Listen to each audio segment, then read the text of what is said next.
వదలండి భార్గవ, ఇదే పని నేను చేశానని కోపంతో నా చెంప పగలగొట్టారా? నేనలా మీ మీద చేయి చేసుకోలేను. అందుకే నేను మీకు నమస్కారం చేస్తున్నాను. మీరు వెళ్ళిపోండి. రాజశేఖర్ మీద కక్ష సాధించాలనుకుంటే ఇలా కాదా? ఆ పని మీరు చేస్తానంటే నేను సాయపడతాను. రాజశేఖర్ మీద నీకెందుకు పద? ఆ పరమ నీచుడే మా నాన్నగారు చనిపోవడానికి బాధ్యుడు. నీ తండ్రి పేరు? జనార్దన్ రావు. రోజా, మీ నాన్నను అడ్డం పెట్టుకుని ఏ వ్యక్తిని రాజశేఖరం హంతకుని చేశాడో ఆ ఠాగూర్ నా కన్న తండ్రి. అవును రోజా, ఆయన జైల్లో చనిపోయే ముందు జనార్దన్ రావు కూతురు ఎక్కడున్నా వెతికి ఆమెకింత మేలు చేయమని కోరాడు. మేలా? ఆ పని నువ్వు చేయలేవు. అది అనుకున్నంత సులభము కాదా? నా జీవితం నాశనమైంది. నా మేలు కోరితే రాజశేఖర్ మీద పగ సాధించా. ఈ అభాగ్యరాలు నీకు రుణపడి ఉంటుంది.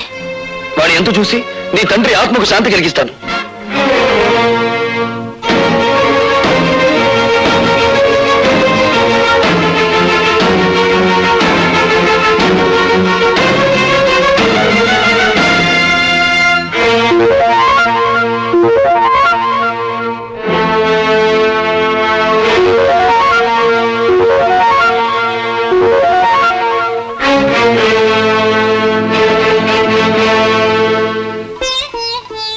మగవాళ్లే గాని ఆడవాళ్లు రారే.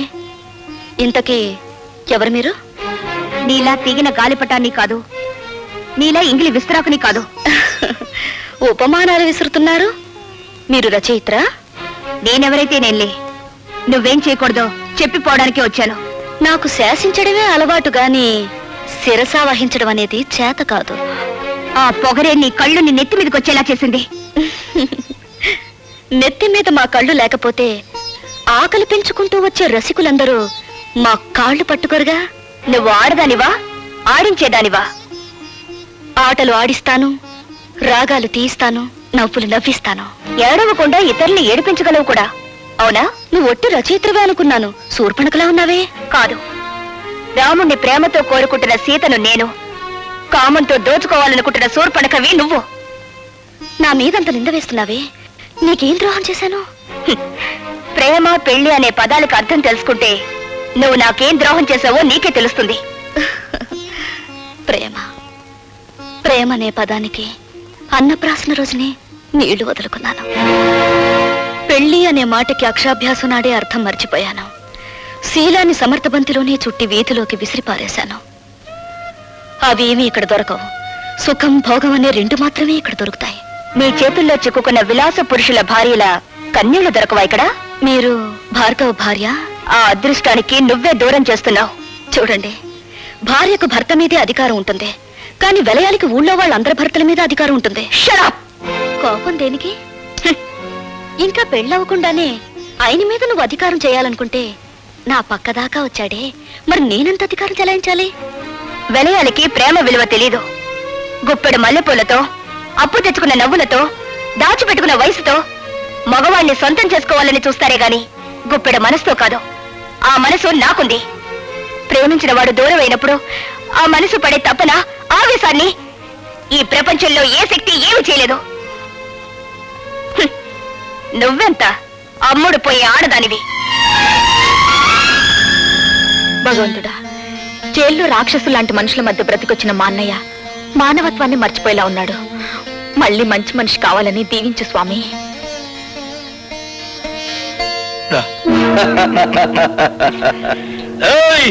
భార్గవ్ గారు బాగుపడాలని కోరుకుంటున్నారా? ఆయన మేం బాగు చేస్తాం. ఏడున్నాడో కొంచెం వివరంగా చెప్పండి. ఎవరు మీరు? ఖాళీగా ఉన్నప్పుడు కళ్ళు, రెచ్చిపోయినప్పుడు రక్తం తాగేవాళ్ళం. అంతేకాదు, శీలాలు దొయటం మా హాబీ. ఒళ్ళగా ఉంది. చూడు, భార్గవ్ ఎక్కడున్నాడో చెబితే నష్టపోయేది మీరేనా చోటలా? సమట్లంటున్నాడు అన్నాడా? బ్యాటరీ మంచి పవర్ లో ఉన్నట్టుంది. కొడుకుని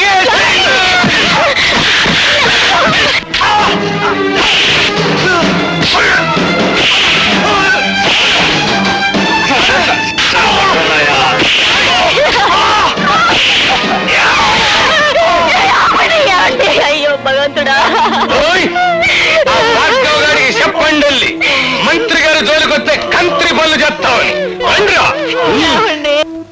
ఏం పర్వాలేదమ్మా, ఇదేం ప్రమాదకరమైన గాయం కాదు. ఏం జరిగిందమ్మా? ఆ దాసుగారు మనుషులు వచ్చి వద్దు పద్మ, జరిగింది ఏమిటో తెలిస్తే వాడు ప్రాణాల మీదకి తెచ్చుకుంటాడు. జరిగిందేమిటో నాకు తెలిసిపోయిందిరా. ఇక జరగాల్సింది రాజశేఖరానికి తెలియజేస్తాను. ఇంకెందుగా ఏడుస్తా, సమస్య తమ్ముడు.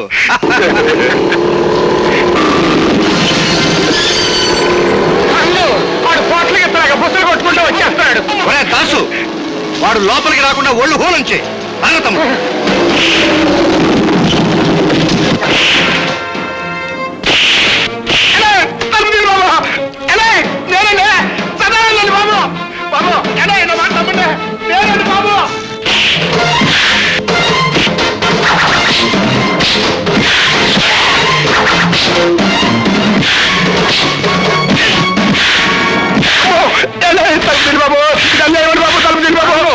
ఆడి బ్యాటరీ ఈక్ అవుతున్నట్టుంది. తలుపు తీద్దామా? తలుపు తీస్తే అనవసరంగా భార్గవ్ గారిని మనం చంపాల్సి వస్తుంది. శవ రాజకీయమా?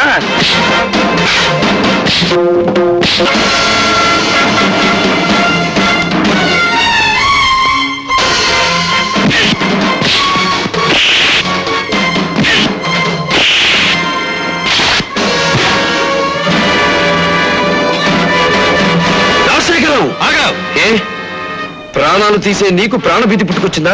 తుపాకీ చేత పట్టావు? ఇది ప్రాణభీతి కాదు, ప్రాణాలను తీసే రాజనీతి. నా ప్రాణాలు తీయడానికి నీ దమ్ములు, నీ ఇన్నపెట్టిలో ఉన్న సొమ్ములు చాలవురా. ఒరేయ్, నా తల్లి శ్మశానంలో పిడికెడు బూడిదగా మారడానికి కారణం నువ్వు. నా తండ్రి నా కళ్ళ ముందే రక్తపు మడుగులో కళ్ళు మీయడానికి కారణం నువ్వు. నాకు మిగిలిన ఒక్కగాను ఒక ఆత్మీయుడు శంకరం. అతన్ని కూడా మీరు చంపాలని చూస్తే ఈ భార్గవ రాముడు కాక తప్పదురా అని ఒక్కరోజుతో నేను చంపను రాజశేఖరం. నీ పాపాలు వెలుగులోకి తెచ్చి అదంతా తేలికనుకున్నావా? ఎస్, జలగంగ పథకంలో ఇంజనీర్ ని చంపి మీరు డబ్బు కాజేసిన ఫైళ్లు, ప్రజా వైద్యశాల పెడతానని చెప్పి ప్రైవేట్ హాస్పిటల్ గా మార్చుకున్న ఫైళ్లు, బట్టబయలు చేసి నిన్ను వీధుల్లో కీడుస్తాను. ఆ ఫైల్ ఉన్నాయో మన నాకే ఇంకా చెప్పాలా, నువ్వెవరు తెలుసుకుంటా? సాక్ష్యాలు సంపాదించి తీరతాను. మీ ప్రాణాలు అంతరిక్షంలోకి పంపించి తీరతాను. అన్ను తమ్ముడు, ఆ భార్గవ్ గారి చేతికి సాక్ష్యాలు దక్కడానికి వీల్లేదు. సదానందంతో చెప్పి గొడవల్లో ఉన్న ఇనుము సిమెంట్ ఊరు దాటించు. ఎలా సాధిస్తాడో నేను చూస్తాను. అట్లాగే.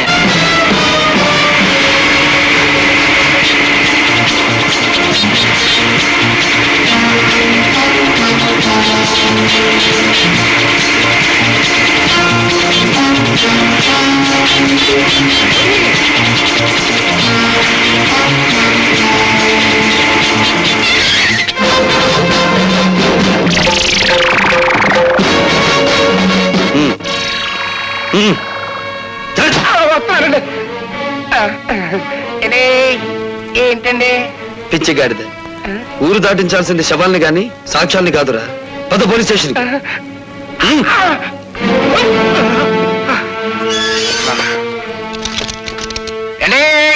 ఇదేం బాగాలేదండి. నోర్మై, నన్ను సెల్లో మూసేసి నోరు మూయమంటారేటండి? ఎంత తిరిగి నేను ఎప్పుడు చూడలేదండి. అండి, పోలీస్ మినిస్టర్ గారి దగ్గర నుంచి అయ్యి ఉంటది.